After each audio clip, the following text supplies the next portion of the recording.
Igeret HaKodesh Siman Yudbet, sommes à la page 236, la sixième ligne. Vezeu Shekadu Vayam Asa Tzedaka. La Noirzaken a rapporté le pasuk qui dit Vayam Asa Tzedaka Shalom. Avodat Tzedaka Ashket Vabetach Adolam. L'action de la Tzedaka apportera la paix et le travail de la Tzedaka apportera la tranquillité et la sérénité éternelle. La Noirzaken nous a expliqué que le Shalom se décline à deux niveaux. Les mâles, d'abord en haut. Cela correspond à l'accord de Chesed et Gvura de Michael et de Gavriel, leur association qui se traduit par Midat HaRachamim, Tiferet, qui représente Ensof dans le schéma des Sphirot. Et les Mata en bas, le Shalom, la paix, correspond à l'épuration du mal. Il s'agit de ne pas laisser le Nefesh Abamit prendre de décision, bien sûr, mais de ne pas non plus le laisser participer quand on veut étudier la Torah ou pratiquer les mitzvot. Le birur ne consiste pas à s'accorder avec le mal cette fois, mais à le faire disparaître. On obtient ce birur de différentes manières. Soit en étudiant la Torah Lishma, uniquement pour HaKadosh Baruch Hu. Comme Mozakan rapportait, passage de la Gemara qui dit que Kol haosek beTorah lishma, celui qui étudie la Torah uniquement pour HaKadosh Baruch Hu, sans aucun intérêt personnel, eh bien Mesim Shalom, Famelia Shalmala, Famelia Shalmata, il obtient le Shalom en haut comme en bas. Ou bien, et c'est l'objet de notre siman, en donnant la tzedaka, c'est en donnant la tzedaka que l'on obtient ce birou, c'est le sens du pasuk Vayam Asa Tzedaka Shalom. Par l'action de la tzedaka, on obtient ce shalom, le birou, que l'on attend, évacuer le mal qui est en soi. Et le moment privilégié pour réaliser ce birou, c'est le moment de la tefila. C'est pour cette raison que Rabbi Elazar donnait la tzedaka avant de prier, afin de pouvoir obtenir ce shalom, afin de réaliser ce birou au moment de la tefila.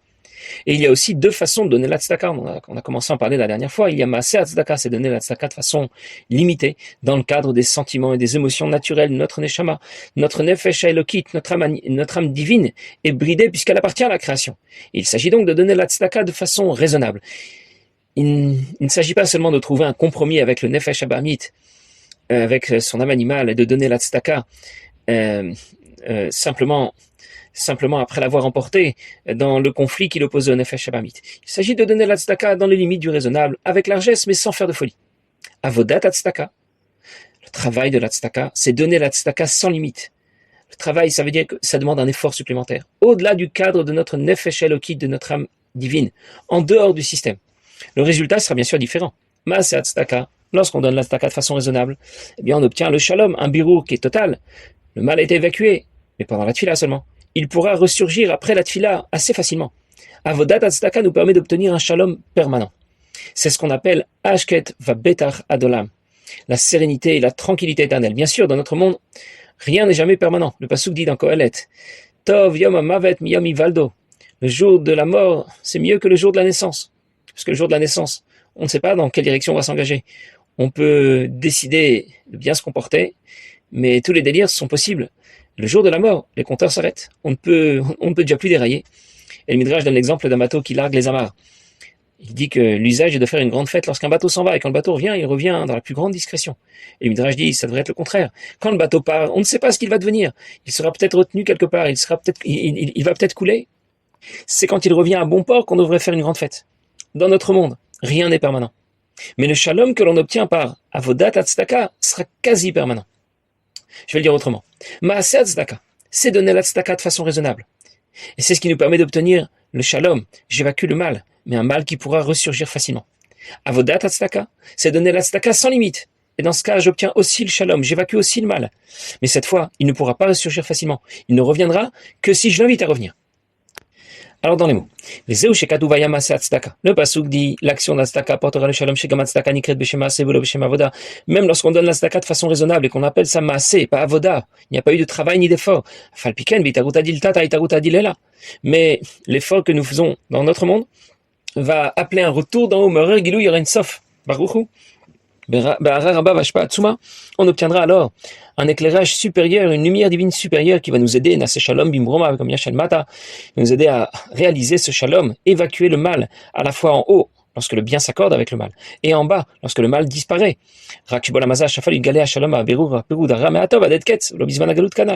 Sauf que ce shalom que l'on obtient ne se révélera que plus tard, lorsque Mashiach viendra. C'est pour ça que c'est écrit dans le pasuk Vehaya Maaseh tzedaka shalom. Vehaya, Haya c'est un passé. Et Vehaya transforme, le Vav va transformer le passé en futur. Et c'est pour ça que le pasuk parle au futur. Plus tard, nous obtiendrons ce shalom dont il est question, de façon collective, lorsque Mashiach viendra. Individuellement, c'est aussi possible au moment de la tefila. Comme au moment de la Géoula, mais individuellement. On peut réaliser, obtenir ce shalom au moment de la tefila, Comme dit le pasuk, betzedek echsepanecha kanal. Le pasuk qu'on a cité aussi au sujet de l'histoire de Rabbi Elazar qui donnait la tzedaka avant de prier. Ani betzedek echsepanecha. Je vais contempler ta face, ça veut dire que je serai éclairé par la pnimiut d'Akadosh Baruch Hu. Betzedek, lorsque je vais donner la tzedaka avant la tefila. Mais après la tefila, le mal peut ressurgir facilement et de nouveau s'immiscer insidieusement. Betov, dans le bien, ça veut dire nous accompagner lorsque l'on va étudier la Torah ou pratiquer les mitzvot, y mettre un peu de son intérêt personnel. Et c'est le cas lorsque on navigue dans ce monde, dans l'obscurité de ce monde. La solution, c'est donner la tzedaka, mais en faisant un effort. On appellera ça avodat tzedaka, le travail de la tzedaka, comme un travail demande un effort.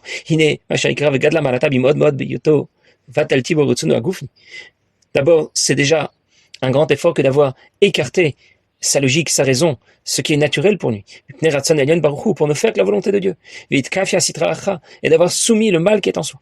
Alors la gloire de Dieu s'élève et rayonne, comme la lumière jaillit de l'obscurité, il les ôte, et dans ce cas, le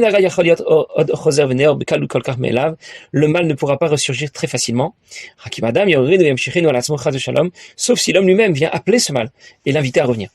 D'une manière générale, et c'est vrai aussi pour la mitzvah de tzedaka, la pensée et la parole qui accompagnent le geste seront déterminants. On parle de donner la tzedaka avec raison, maasé, ou bien de donner la tzedaka sans limite, avoda. Mais ce que tu penses et ce que tu dis va aussi avoir des conséquences. Je peux donner la tzedaka de différentes manières. Je peux donner la tzedaka par obligation, mais je regrette presque.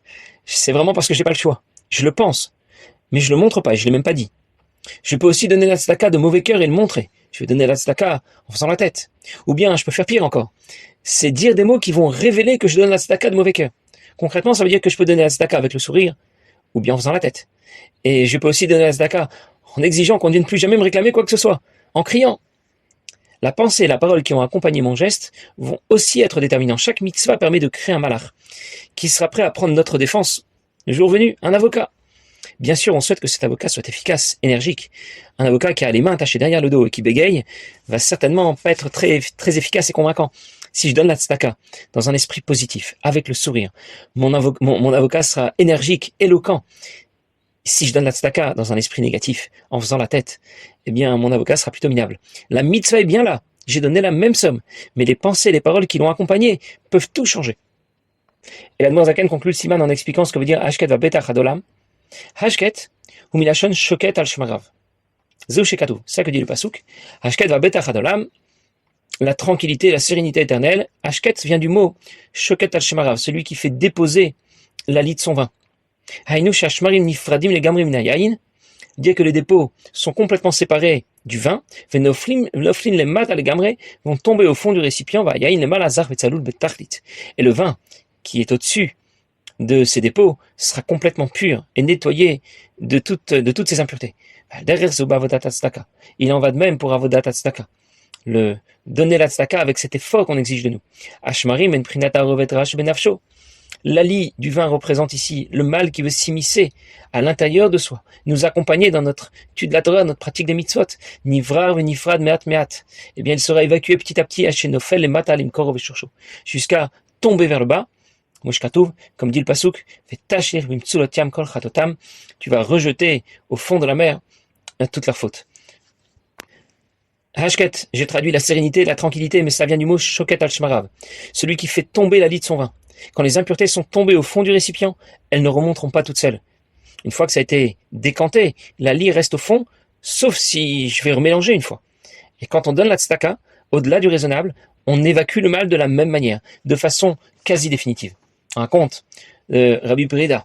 Rabbi Frida, c'était un Tana dont on parle dans la Gemara. Il avait l'habitude d'étudier avec un de ses élèves. Et comme cet élève avait beaucoup de difficultés, il étudiait 400 fois le shiur qu'il lui avait donné. Déjà, on peut dire que c'est au-delà du raisonnable. Au bout de 2 ou 3 fois, un autre professeur aurait perdu patience et il lui aurait dit d'aller étudier avec quelqu'un d'autre. Et lui, pourtant, continue à étudier avec lui 400 fois. Il a vraiment beaucoup de mal. Il a continué à étudier 400 fois chaque enseignement qu'il lui donnait.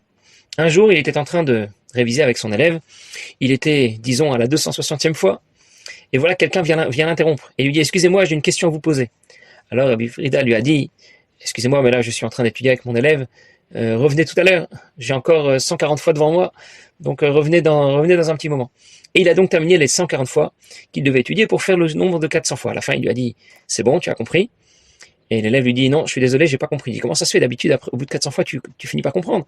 Il dit, oui, mais là, on a été interrompu.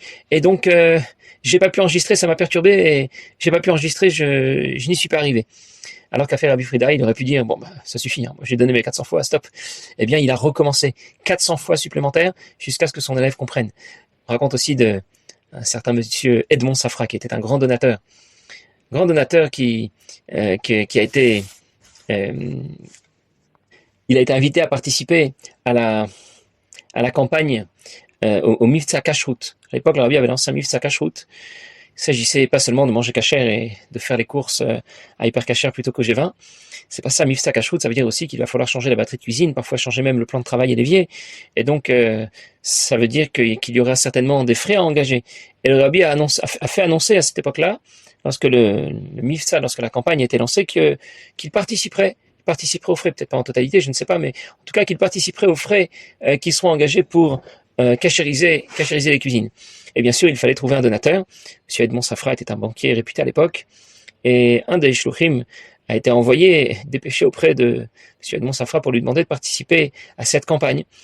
Et il a fait un certain don, mais qui n'était pas vraiment à la hauteur de ses moyens, un don qui était, on va dire, raisonnable. Et lorsque le shliach est revenu avec le chèque de M. Safra chez le Rabbi lui a dit, vous allez le revoir, lui demander de nouveau de donner la tzedaka. Et cette fois, j'espère qu'il donnera plus que ce que vous attendez de lui.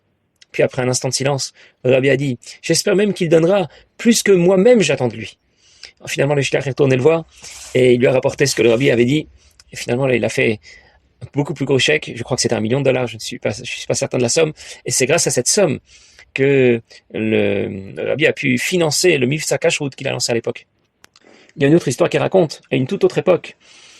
C'était plutôt l'époque de l'Admour Zaken. Un certain Rabbi Sender et son fils s'étaient lancés dans le commerce du thé.